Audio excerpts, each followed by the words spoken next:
মমতা বন্দ্যোপাধ্যায় জানেন যে উনি জনতার রায়ে পরাজিত হয়েছেন, জনতার রায়ে হেরেছেন। হারকে গণতন্ত্রে মেনে নিতে হয়। 24-এ আমরা 12টা সিট পেয়েছিলাম, আমি রাজ্য সভাপতি ছিলাম। আমি হাত জোর করে মেনে নিয়েছিলাম যে হ্যাঁ ভারতীয় জনতা পার্টিকে জনগণ ভোট কম দিয়েছে, সেজন্য আমরা 12টা সিট জিতেছি। আর ওরা বেশি ভোট পেয়েছে, তাই বেশি সিট জিতেছে। জনতার রায় আমরা মাথা পেতে নিচ্ছি। আমার মনে হয় মমতা বন্দ্যোপাধ্যায় এবং তার পার্টির উচিত সেইভাবে জনতার এই রায়কে মেনে নেয়া। নচেত এই যে ইভিএম ইসি হ্যান ত্যান বলা মানে আপনি বাংলার মানুষকে আরো একবার অপমান করছেন। আর বাংলার মানুষকে যত অপমান করবেন, যত বাংলার সংস্কৃতিকে অপমান করবেন, বাংলার মানুষ ততবার আপনার বিরুদ্ধে ভোট দেবে। 77 থেকে 207 কোন স্ট্র্যাটেজিতে হলো? দেখুন, হিন্দিতে একটা কথা আছে, মোদি হ্যাঁ তো মুমকিন হ্যাঁ। তো মোদিজি থাকলে সব সম্ভব।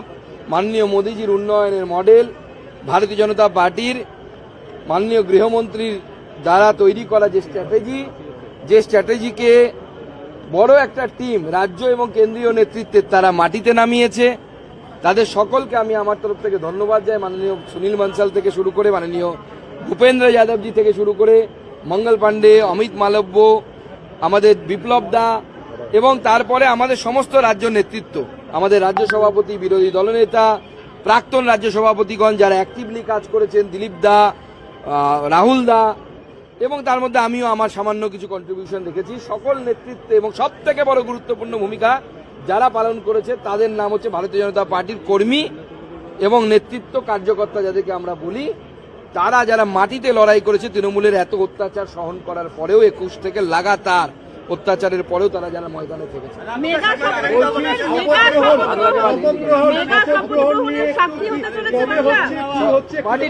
পার্টি ঠিক করবে। এখন আমার কাছে প্রধানমন্ত্রী তো বলেছেন যে 9 তারিখে ওটা যদি একটুখানি ভালো করে বলেন। দেখুন, মাননীয় প্রধানমন্ত্রীর ভাষণে তিনি উল্লেখ করেছেন যে মাননীয় প্রধানমন্ত্রী যে বলেছেন 9 তারিখে রবীন্দ্রনাথ ঠাকুরের 25শে বৈশাখ জন্মদিন, সেই জন্মদিন উপলক্ষে শপথ গ্রহণ হবে।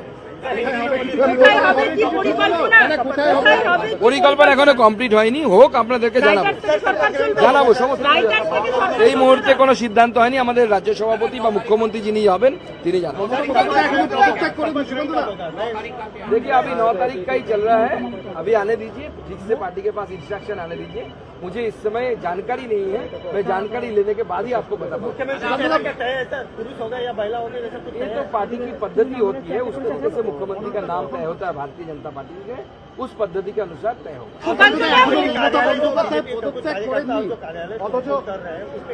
देखिए, उसमें हम स्पष्ट रूप से कहना चाहते हैं कि बीजेपी को बीजेपी बने रहना है, टीएमसी नहीं बनना है। टीएमसी को लोगों ने रिजेक्ट किया, इसलिए टीएमसी जैसा आचरण मत करिए।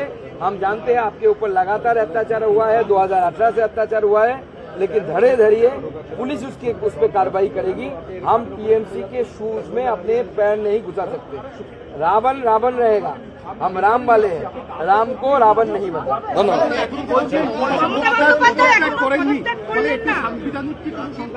এবং এর আগে কখনো দেখা যায়নি যে হেরে যাওয়ার পরেও কোন দলের মুখ্যমন্ত্রী তিনি ক্ষমতা ধরে রয়েছেন। বুদ্ধদেব ভট্টাচার্য কিন্তু নিয়ম অনুসারে বুদ্ধদেব ভট্টাচার্য 4:30টার সময়, 4টার সময় ঘোষণা হওয়ার পর 4:30টার সময়। দেখুন, বুদ্ধদেব ভট্টাচার্যের সাথে মমতা বন্দ্যোপাধ্যায়কে তুলনা করবেন না। বুদ্ধদেব ভট্টাচার্য আর যাই হোক এরকম পাওয়ার মঙ্গার ছিলেন। মমতা বন্দ্যোপাধ্যায় কেন করছেন না, কি বিষয় তিনিই বলতে পারবেন। বাকি রাজ্যপাল আছেন, অন্যান্য সাংবিধানিক সংস্থা আছে ভারতবর্ষের গণতন্ত্রে, তারা দেখবে। কোন সাংবিধানিক সংকটে কি পড়তে পারেন? দেখুন, এই বিষয়ে যারা বিশেষজ্ঞ আছেন বা আমার মতে রাজভবন এই বিষয়টি বলছেন। কিভাবে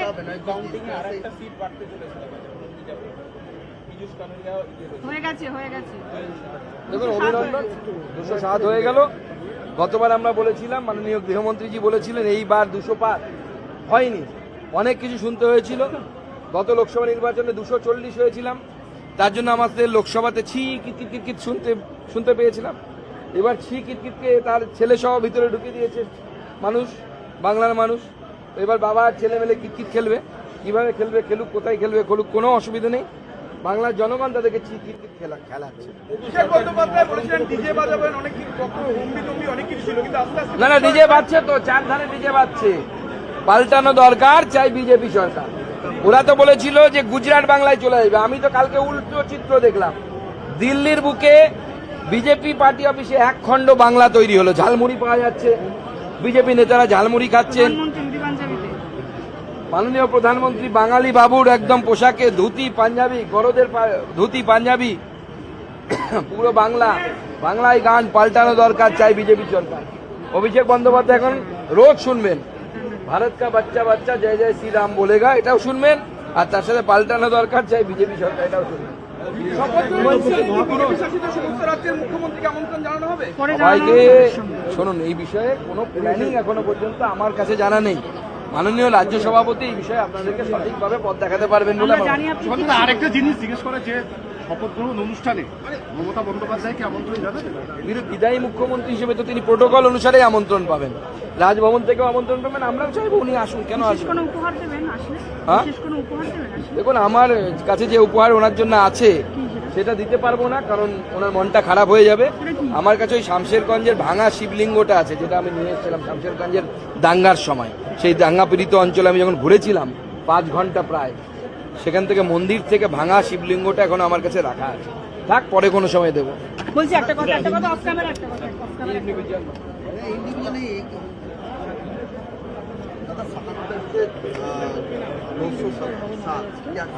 देखिए, आदरणीय प्रधानमंत्री जी के नेतृत्व में ये मतलब बहुत ही विराट जीत भारतीय जनता पार्टी की सरकार, भारतीय जनता पार्टी को मिला है। इसके लिए हमारे कार्यकर्ता ने बहुत अपने आप को खपाया। आदरणीय प्रधानमंत्री जी ने बहुत परिश्रम किया, आदरणीय गृह मंत्री जी अमित शाह जी ने स्ट्रेटेजी बनाया, और पूरा जो टीम भूपेंद्र यादव जी, सुनील बंसल जी से लेकर मंगल पांडे, अमित मालवीय, विप्लव देव, सब अपने आप को यहाँ पे झोंक दिए थे पर्दे के पीछे से रह के भारतीय जनता पार्टी की सरकार बनाने के लिए। और भारतीय जनता पार्टी के कार्यकर्ता जिस तरीके से लाठी खाने के बावजूद, घर तोड़ने के बावजूद, अपनी महिलाओं के साथ बदसलूकी, बलात्कार, मॉलेस्टेशन, सब कुछ के बावजूद डटे रहे, सबसे ज्यादा क्रेडिट इन लोगों को।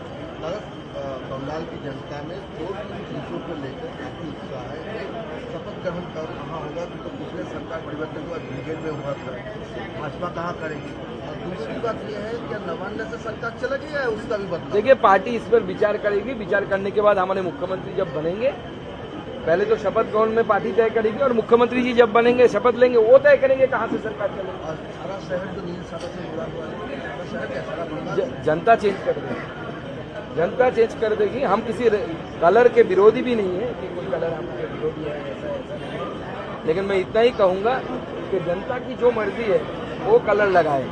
कोई इंस्टीट्यूशन का कोई हेड है तो अपने हिसाब से कलर लगाए ना, क्यों एक कलर में हम आबद्ध होकर रहेंगे, क्यों ये रहेंगे। ममता बनर्जी को क्या कहेंगे? वो अब भी मानना नहीं चाहते, रिजाइन भी नहीं। ममता बनर्जी को इतना ही बोलूंगा कि दीदी, मैंने पहले ही बोला था कि आपको फेयरवेल देंगे, हम बहुत परिश्रम कर चुके हैं, आपकी तबीयत भी उतनी अच्छी नहीं है, घुटने में दर्द है, हम चाहते हैं कि आप स्वस्थ रहें, 100 साल तक जिए, भाजपा की सरकार देखते रहे आप, और अभी आप विश्राम लीजिए। अभिषेक बनर्जी जी अब दुबई जाएंगे कि कहीं जाएंगे, वो तय करें, हमें क्या।